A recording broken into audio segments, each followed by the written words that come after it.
Sometimes change can be scary. When I was flipping through the Winter Ada View magazine, I came across this zoning update. Well, for those of you that are unfamiliar, a zoning ordinance is a set of rules that a community uses in order to help them regulate and guide land uses. Now, my neighborhood of Ada Township has seen major growth throughout the years. But what does the future of that growth look like, and what's the timeline? I wanted to know exactly what the zoning update could mean. We're going to meet with John Said, Ada's planning director, who was willing to break this down for me. The zoning ordinance is really intended to not really change a lot of the rules in our community for land use and development regulations. John says instead, any potential changes are meant to celebrate what the community already has and further align with their 2023 master plan. Also to simplify it, to make it more user-friendly, more transparent, you might say. Adding that the current ordinance has a lot of unnecessary language. And listen, as a journalist, I've read through hundreds of pages when reviewing zoning rules.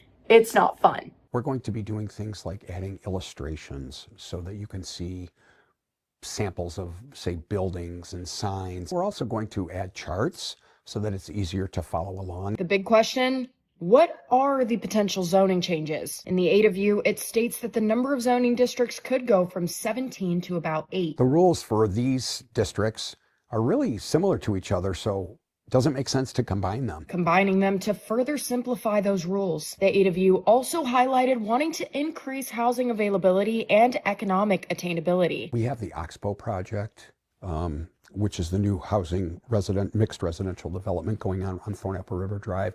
We have the River Point project, which is just south of the railroad tracks. Those are two prime examples. Aiming to provide a variety of housing options for people at different stages of life and making sure it aligns with Ada's character. We merely are the ones that have the requirements that say, yes, this housing can go in these areas. I tried contacting several developers for their perspective, but none were available to interview today.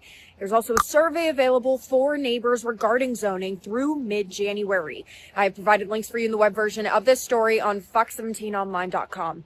I'm Cassandra Alonso, your Ada Township reporter, Fox 17 News.